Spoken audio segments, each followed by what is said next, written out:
la joie ce matin de nous retrouver pour continuer l'enseignement que nous sommes en train de voir depuis quelques temps sur le mystère de la bénédiction paternelle, la 4e partie. Nous allons prier ensemble pour recommander ce temps à la grâce de Dieu. Tendre Père, nous te bénissons et nous te glorifions. Nous voulons te recommander ce partage. Nous avons besoin de ton Saint-Esprit. Nous prions pour l'entendement. Fais-nous la grâce de notre Père et notre Dieu, que nous puissions transmettre cette parole fidèlement et que ton peuple soit béni au travers de l'enseignement de ce matin. Dans ton nom, nous avons ainsi prié. Amen. Et suite à l'enseignement que j'avais donné le mardi 6 juillet, j'avais promis de continuer avec le commentaire sur les 3 volets de la bénédiction d'Isaac sur Jacob. Mais entre-temps, nous avons reçu beaucoup de questions. Il y a des gens qui nous ont écrit, il y a des gens qui nous ont appelés, qui voulaient comprendre exactement c'était quoi la bénédiction. C'est votre droit, donc cette émission est faite, elle est préparée pour vous. Nous allons essayer de répondre à vos préoccupations, expliquer un certain nombre de choses avant de revenir au thème général. Il y a des frères qui veulent comprendre, qui m'ont dit, pasteur, tu parles de la bénédiction, mais c'est quoi la bénédiction? C'est quoi exactement, qu'est-ce qu'on doit faire, etc. Mais aujourd'hui, parce que vous nous avez écrit, nous voulons répondre à la question, ou nous voulons répondre à vos différentes préoccupations. J'aimerais sans plus tarder vous inviter à lire avec moi un texte dans le livre de Genèse, au chapitre 39, du verset 2 au verset 6. La Bible nous dit, « L'Éternel fut avec lui et la prospérité l'accompagna. Il habitait dans la maison de son maître l'Égyptien. » Son maître vit que l'Éternel était avec lui et que l'Éternel faisait prospérer entre ses mains tout ce qu'il entreprenait. Joseph trouva grâce aux yeux de son maître qu'il employa à son service, l'établit sur sa maison et lui confia tout ce qu'il possédait.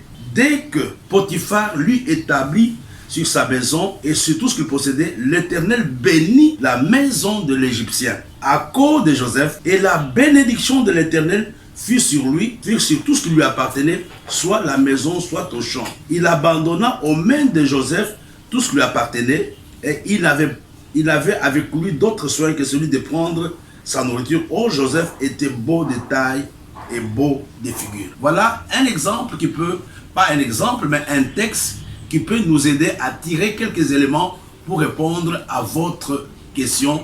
C'est quoi la bénédiction? Il y a quelque chose que j'ai noté que j'aimerais nous donner à partir du texte que nous venons de voir. Ici, on nous parle de la présence de Joseph qui était dans la maison de Potiphar. La Bible nous dit que grâce à la présence de Joseph, Dieu avait béni la maison de Potiphar. Mais quand vous lisez tous les textes, vous allez voir c'est quoi exactement la bénédiction. Qu'est-ce que cette bénédiction avait fait dans la maison de Potiphar?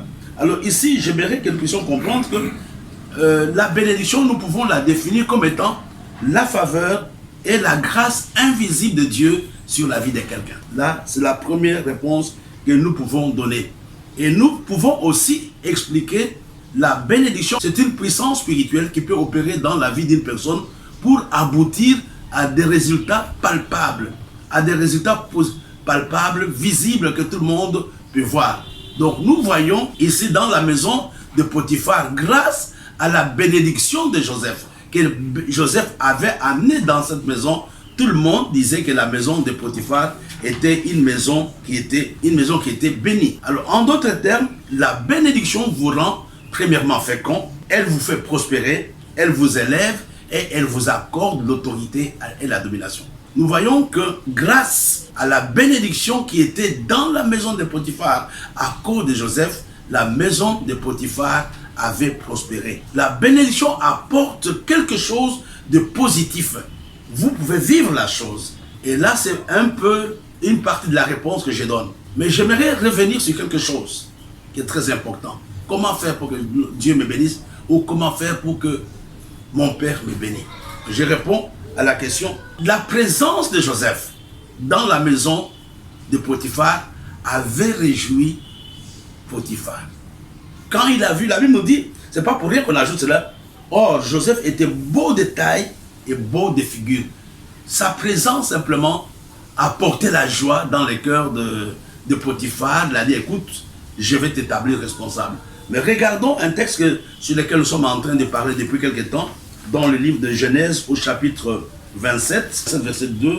Non, oui, je crois le verset 2 et 4. Isaac dit, voici donc je suis vieux et je ne connais pas les jours de ma mort. Maintenant donc je te prie, prends tes armes ton carquois et ton arc, va dans le champ et chasse-moi du gibier.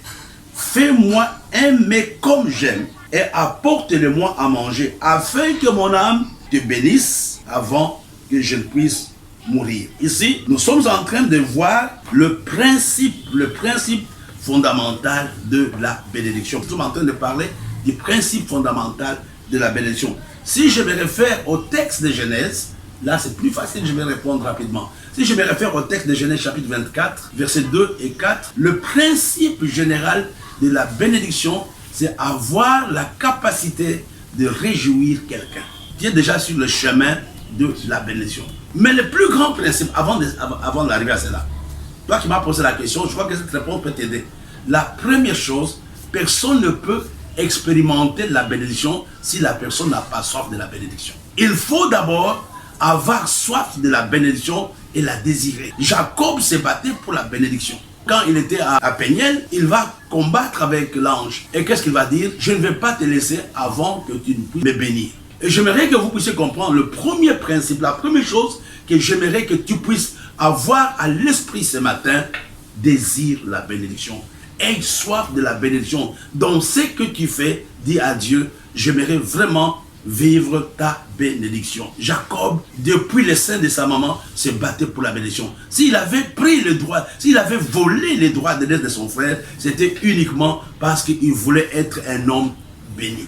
Et nous le voyons, Dieu avait honoré sa foi. Là, c'était une parenthèse. Mais ici, je suis en train de te parler du deuxième principe, c'est la capacité de faire quoi? De réjouir le cœur de quelqu'un. Ici, je peux donner des exemples. Tu dois réjouir qui? La première personne, excusez-moi de dire personne, la première personne qui doit être réjouie, c'est Dieu lui-même. Quand tu commences à honorer Dieu dans ce que tu fais, par la louange, par l'adoration, par l'obéissance, par la consécration, par tout ce que tu fais pour lui, tu es un homme que Dieu peut facilement bénir. Tu peux ce matin prendre la décision de dire, Seigneur, je ne vais pas vivre pour moi-même, je veux vivre pour te plaire. Je veux avoir une vie, comme je l'ai dit le mardi passé, avoir une vie de louange. Nous pouvons réjouir Dieu, premièrement, par la louange, par l'adoration, par la consécration, par les zèles, par l'amour pour le prochain, par tout ce que je fais dans sa maison. Je peux être un candidat à la bénédiction de Dieu. Et la deuxième personne que tu dois réjouir, ce sont tes parents biologiques, comme je l'ai dit. Tes parents biologiques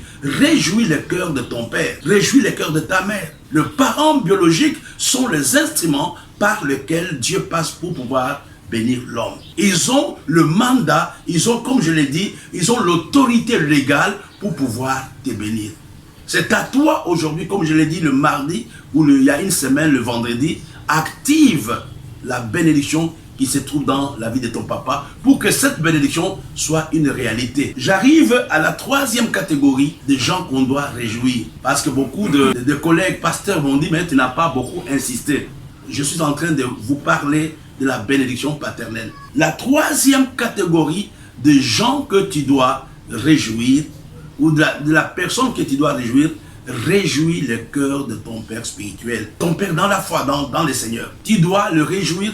Il est très important. Je vais te donner un exemple. Il y a quelque chose dans le livre de Lévitique, chapitre 21, verset 8. Ah là là.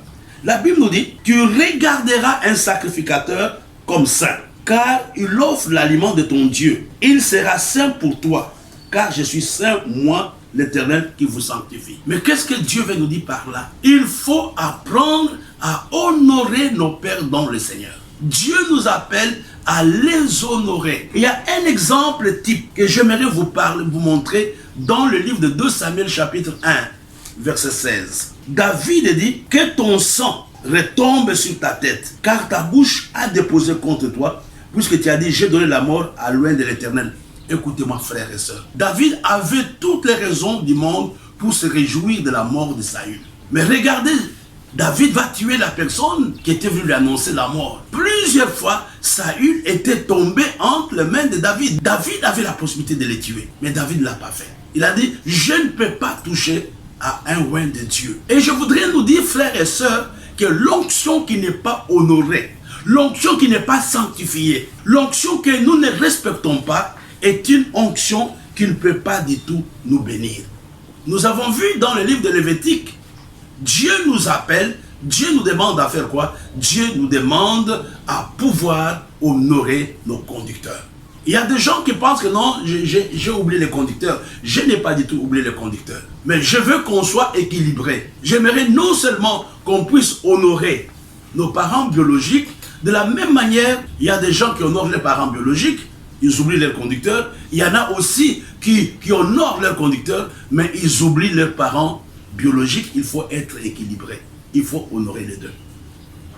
Peut-être je réponds à la question de cette personne qui m'a dit que non, il y a des gens qui vont oublier les pasteurs. Non, non, non, non. Je n'ai pas dit qu'il faut seulement... parce que, comme je l'ai dit au début de l'émission, le Père spirituel, le Père biologique, Dieu, ont la capacité de bénir. J'avais donné l'exemple de Moïse. Quand Moïse est venu, parce que Jacob avait laissé la malédiction sur Ruben. Mais qui avait prié pour Ruben? C'était Moïse, beaucoup d'années après, beaucoup de siècles après. Je disais que une onction qui n'est pas sanctifiée, une onction qui n'est pas honorée, une onction à laquelle on ne fait pas attention, une onction qui n'est pas entretenue, ne peut pas nous bénir. Il y a des gens qui me diront non, nous dans notre église, le pasteur ne nous a pas bénis. Non, mes frères et sœurs, c'est une conséquence logique. J'honore l'onction, même si le pasteur ne prie pas pour moi, l'onction elle-même va me toucher. Regardez, David ici avait la possibilité d'être content en célébrant la mort de Saül. Il a dit, je ne peux pas faire ça. Dans le livre de 1er Thessaloniciens, chapitre 5, verset 12 à 13. 1er Thessaloniciens, chapitre 5, verset 12 à 13. Ce sont les recommandations de l'apôtre Paul qui parle à l'église. Comme moi je te parle ce matin. Nous vous prions, frères, d'avoir de la considération pour ceux qui travaillent parmi vous et qui dirigent dans le Seigneur et qui vous exhorte. Ce n'est pas l'équipe de la personnalité. Même si ton pasteur ou ton conducteur dit non, moi je suis un homme simple, ne tombe pas dans ce piège. Tu risques de passer à côté de la bénédiction. La Bible nous dit, nous vous prions frères d'avoir de la considération pour ceux qui travaillent parmi vous, qui vous dirigent, vos leaders, dans le Seigneur et qui vous exhortent.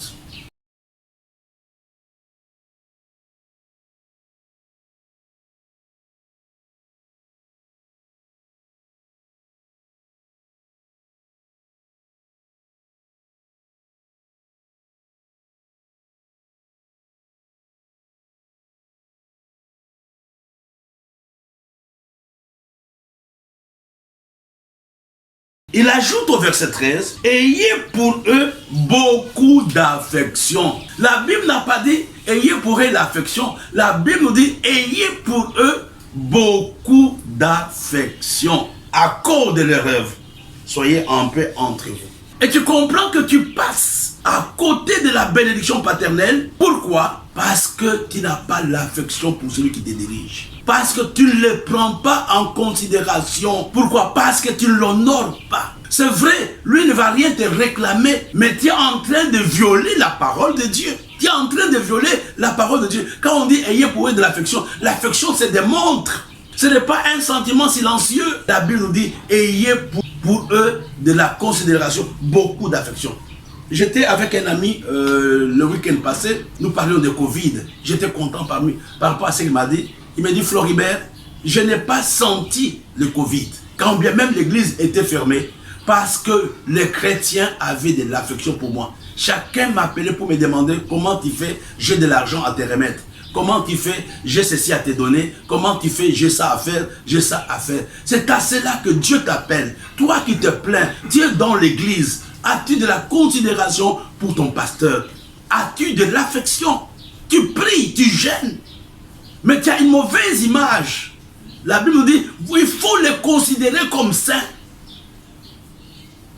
C'est dans le livre de Lévitique. Tout dépend comment tu te comportes vis-à-vis de lui. Tout dépend de ton attitude, de ton approche. Quelle est la relation que tu as avec ton Père spirituel aujourd'hui? Une relation saine ou une relation conflictuelle?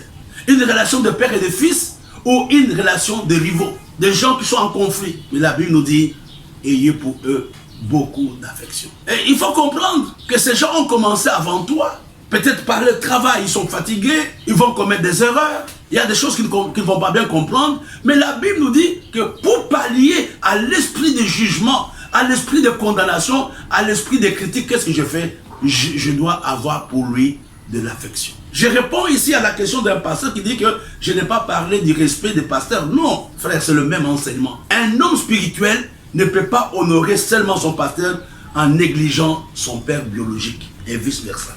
Un homme spirituel sait trouver l'équilibre. Il y a une année, j'organisais un repas. C'était le jour de l'an, je pense. Je voulais manger ce jour-là avec certains de mes collaborateurs. J'ai appelé un de mes collaborateurs plus proche de moi. Je lui ai dit, écoute, on va manger. Il m'a dit, non, Daddy, je ne peux pas parce que je dois aller passer le fête de Noël avec mon père et ma mère. Et j'étais content de voir ces grands messieurs dire, voilà, je vais aller voir mon père. Je pouvais dire que non, on ne part pas. D'abord, il y a le repas à l'église. Je l'avais encouragé à faire cela.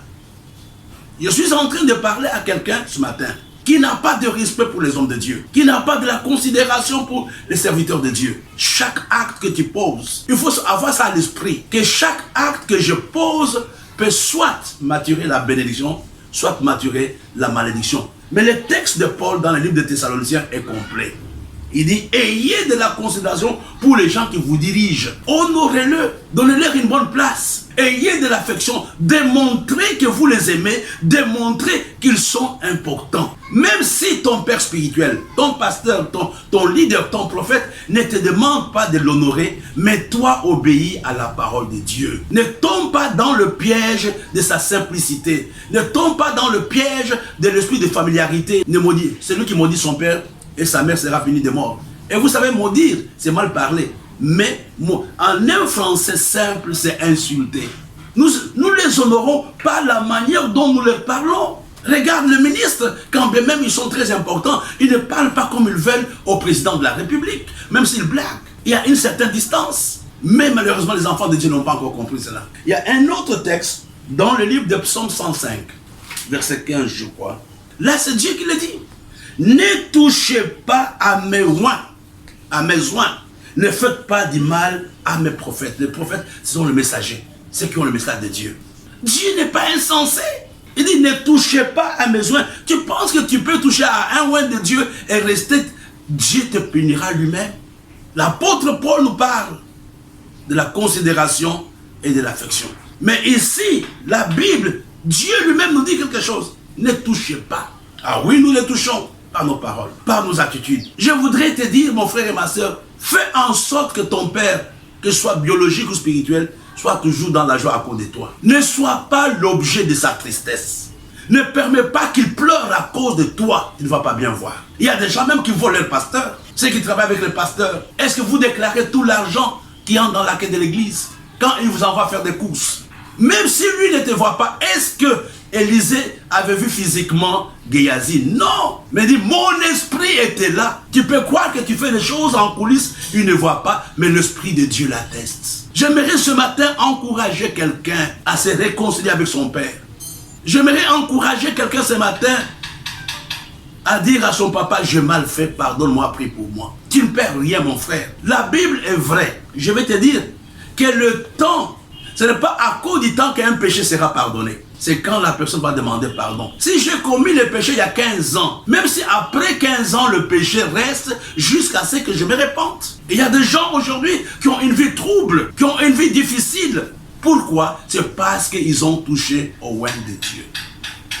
C'est un message qui doit nous interpeller. La bénédiction paternelle passe par le père biologique, passe par le père spirituel. Ne faites pas du mal aux serviteurs de Dieu. Un pays qui fait du mal aux serviteurs de Dieu est un pays qui est en train de se suicider. Un pays qui fait du mal à l'église est un pays qui est en train de chercher la malédiction. Il y a quelques années, j'étais dans un pays, je ne peux pas vous dire dans quel pays. On était en train de fermer les églises en cascade. Et je bénis Dieu pour la sagesse du président. Il n'avait consulté personne, pas même les ministres, pas même les sous-préfets. Le lendemain, la mesure avait été arrêtée. Et les églises ont commencé à fonctionner. Que Dieu bénisse ce président. Ne faites pas du mal aux serviteurs de Dieu. Quel que soit l'endroit où vous me suivez, j'aimerais que vous fassiez trop attention. La bénédiction vient de la capacité que nous avons de réjouir notre Père, de réjouir Dieu, de réjouir nos conducteurs spirituels. Non seulement notre Père, mais de réjouir même notre entourage.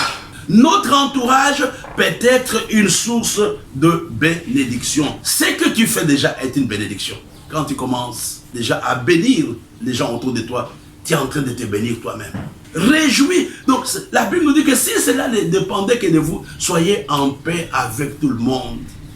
Ne sois pas un homme conflictuel. Les hommes conflictuels bloquent la bénédiction de Dieu dans leur vie. Alors, la dernière fois, j'avais parlé comment cette bénédiction vient. La bénédiction vient d'abord au travers de paroles que nous prononçons. Parce que littéralement, le mot bénir vient du mot latin, qui veut dire littéralement parler du bien de quelqu'un. Souhaiter le bien à quelqu'un. La bénédiction aussi, dans la bénédiction, il y a aussi la soif de la protection. Le premier élément par lequel Dieu peut passer pour te bénir, ce sont les paroles. Quand le parent prononce des paroles sur toi, quand toi-même tu prononces des paroles sur tes enfants, quand toi-même tu prépares, tu prononces des paroles sur toi-même. Le parole véhicule la bénédiction, tout comme les paroles peuvent véhiculer la malédiction. La deuxième chose qui peut amener la bénédiction, ce sont les actes prophétiques. Par exemple, l'imposition de main, certaines choses que j'ai faites. Regardez par exemple le service que Jonathan avait rendu à David. C'était un service qui semblait être inutile, mais c'était pour préparer la bénédiction de Mephibosheth. Ce matin, je vous ai rappelé, j'ai voulu répondre à la question que les collègues pasteurs m'ont dit, mais tu as mis l'accent sur le parent biologique, tu n'as pas voulu parler des pasteurs. J'ai dit que non, c'est un tout. Dieu passe par lui-même. Il passe par les parents biologiques, il passe par les parents spirituels pour nous bénir. Nous avons expliqué ce que le parent spirituel doit faire. Donc nous allons revenir dans le programme le mardi, je crois 12. Nous allons continuer avec cet enseignement qui est intéressant. Je bénis Dieu pour la réaction de tous ceux-là qui nous ont posé des questions. J'espère que j'ai répondu à la question ou aux préoccupations de tous ceux-là qui m'ont fait l'observation. Que Dieu vous bénisse. Ayez un très bon week-end. Amen. Your love is patient. You fill my heart